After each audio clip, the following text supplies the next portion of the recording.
Shalom, bertemu lagi di renungan hari ini ya. Puji Tuhan, hari baru, berkat baru, penyertaan Tuhan yang selalu ada dalam hidup kita. Amin ya. Kiranya semakin hari kita semakin cinta Tuhan ya.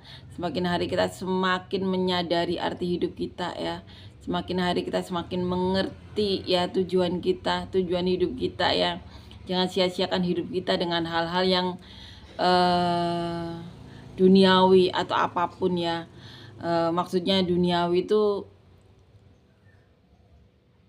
hal-hal yang dari Lucifer ya, bukan dari Tuhan, yang bukan untuk melakukan apa yang menjadi kehendak Tuhan. Percayalah, melakukan kehendak Tuhan itu mendatangkan sukacita ya, asalkan kita melakukan bersama orang-orang yang sama-sama cinta Tuhan ya, melakukan bersama-sama orang yang menghormati Tuhan. Amin ya. Kita bisa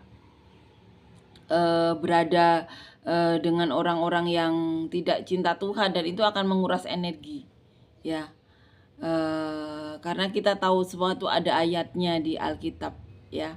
Jadi kita tahu bahwa yang menjadi pedoman itu Alkitab. Kalau kita tahu orang-orang itu tidak ada ciri-cirinya di Alkitab, sewah apapun ya, jadi kita tahu itu bukan dari Tuhan ya. Karena sadar atau tidak sadar, orang yang dipilih Tuhan itu sudah melakukan apa yang ada di Alkitab, walaupun dunia menganggapnya belum sempurna atau bagaimana ya, tetapi Tuhan yang melihat sampai kedalaman hati. Amin ya. Dan jadi kalau kita melihat ada orang-orang yang tidak melakukan apa yang dikatakan di Alkitab ya, kita tahu harus bagaimana ya. Jangan buang-buang kesempatan untuk melakukan apa yang menjadi kehendak Tuhan dengan rupa-rupa dunia yang hanya sementara ini ya. Amin ya. Dan kiranya nama Tuhan saja dipermuliakan dalam hidup kita semuanya. Kita akan melanjutkan ya, membaca dan merenungkan ayat firman Tuhan diambil di kitab 2 Samuel ya, pasal yang ke-14 ayat 1 sampai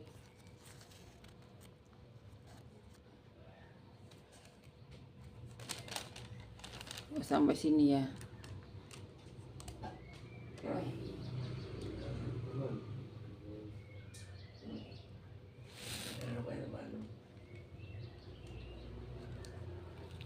Sampai 33 ya. Kita akan baca. Ketika Yoab anak Seruya mengetahui bahwa hati raja merindukan Absalom, maka ia menyuruh orang ke Tekena menjemput dari sana seorang perempuan yang bijaksana.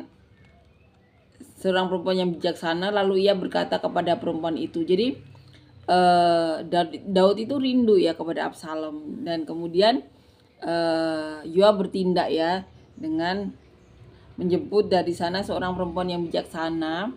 Lalu Yoab berkata kepada perempuan itu, berlakulah pura-pura berkabung dan pakailah pakaian berkabung, janganlah berurap dengan minyak, dan berlakulah seperti seorang perempuan yang telah lama berkabung karena seorang mati.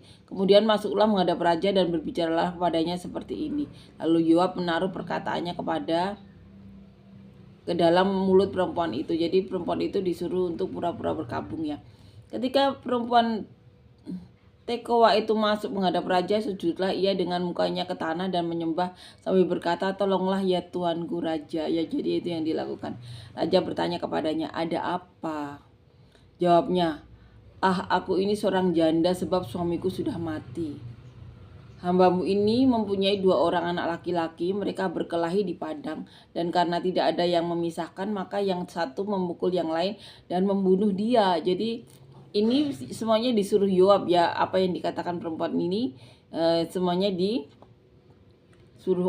oleh Yoab. Dan sekarang seluruh kaum keluarga bangkit melawan hambamu ini, dan mereka berkata, serahkanlah orang yang membunuh saudaranya itu, supaya kami yang menghukum dia mati ganti nyawa saudaranya yang telah dibunuhnya itu, dan supaya kami memusnahkan juga ahli waris itu. Mereka hendak memunahkan keturunanku yang masih tersisa itu dengan tidak meninggalkan nama atau keturunan bagi suamiku di muka bumi ya. Jadi itu yang dilakukan.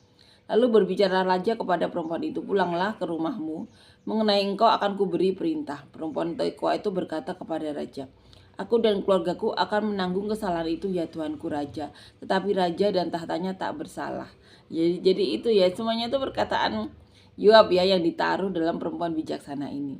Lalu berkatalah raja, jika ada orang yang mengatakan apa-apa lagi terhadap engkau, bawalah orang itu menghadap aku, maka ia tidak akan mengusik engkau lagi. Ya, jadi itu yang dikatakan Daud ya kepada perempuan itu.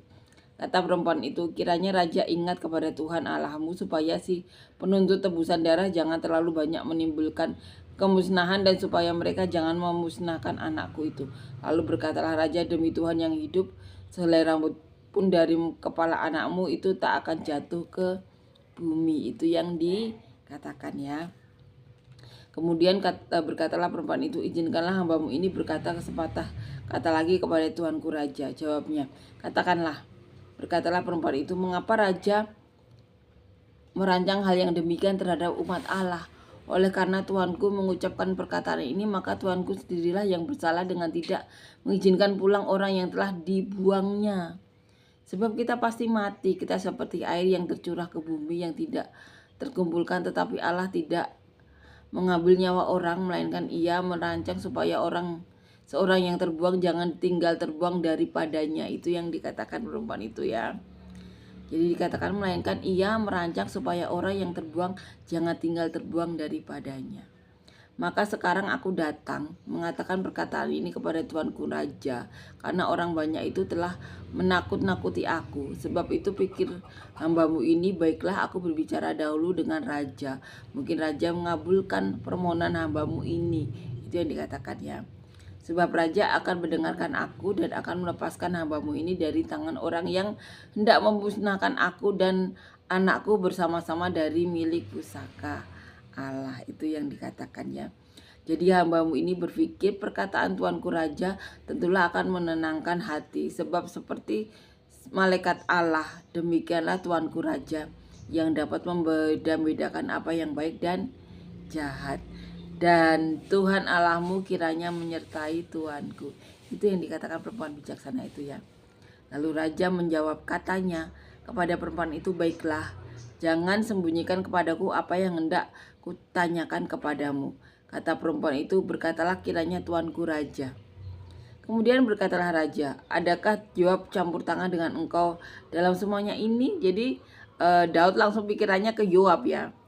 Perempuan itu menjawab, demi hidupmu Tuanku Raja, tidaklah mungkin untuk menyimpang ke kanan atau ke kiri dari segala yang Tuanku Raja katakan. Sesungguhnya hambamu Yoab yang memerintahkan daku. Dialah yang menaruh ke dalam mulut hambamu segala perkataan ini. Jadi wanita bijaksana ini mengaku bahwa Yoab yang menaruh semua perkataan ini di mulut dia ya. Dengan maksud untuk mengubah rupa perkara itu, maka hambamu Yoab melakukan perkara ini. Tetapi Tuanku bijaksana sama seperti malaikat Allah, sehingga mengetahui semua yang terjadi di bumi ya. Itu yang dikatakan. Sesudah itu berkatalah Raja kepada Yoab, baik, kukabulkan permohonan ini, pergilah bawalah kembali orang muda Absalom itu. Lalu sujudlah Yoab dengan mukanya ke tanah dan menyembah untuk memohon berkat bagi Raja. Dan Yoab berkata, pada hari ini hambamu mengetahui bahwa Tuanku Raja suka kepada hamba, karena Tuanku telah mengabulkan permohonan hambamu ini. Lalu bangunlah Yoab, dia pergi ke Gesu dan membawa Absalom ke Yerusalem. Jadi ya, sudah itu Yoab membawa Absalom ke Yerusalem.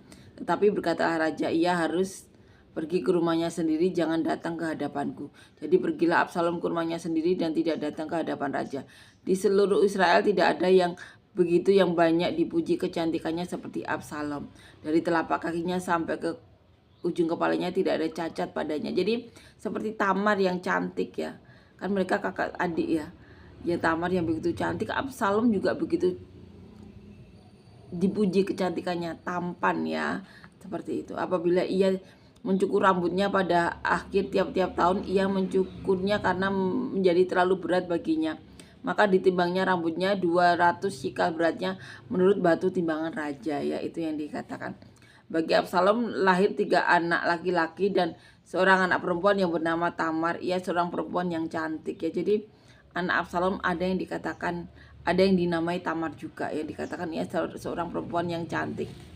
Setelah Absalom diam di Yerusalem genap 2 tahun lamanya dengan tidak datang ke hadapan raja, maka Absalom menyuruh memanggil Yoab untuk diutus kepada raja, tetapi ia tidak mau datang kepadanya.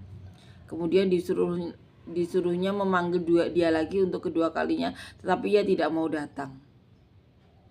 Lalu berkatalah ia kepada hamba-hambanya, lihat, ladang Yoab ada di sisi ladangku dan dia ada di sana ada jelainya. Pergilah, bakarlah itu. Maka hamba-hamba Absalom membakar ladang itu.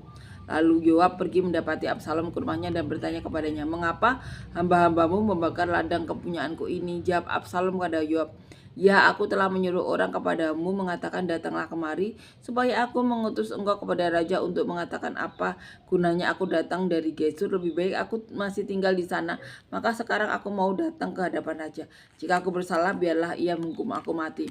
Kemudian masuklah Yoab menghadap raja dan memberitahukan hal itu kepadanya. Raja memanggil Absalom dan ia masuk menghadap raja, lalu sujud ke hadapan raja dengan mukanya ke tanah. Lalu raja mencium Absalom, ya. Jadi ini yang terjadi saat itu. Absalom balik, ya, ke hadapan Raja Daud. Dan kiranya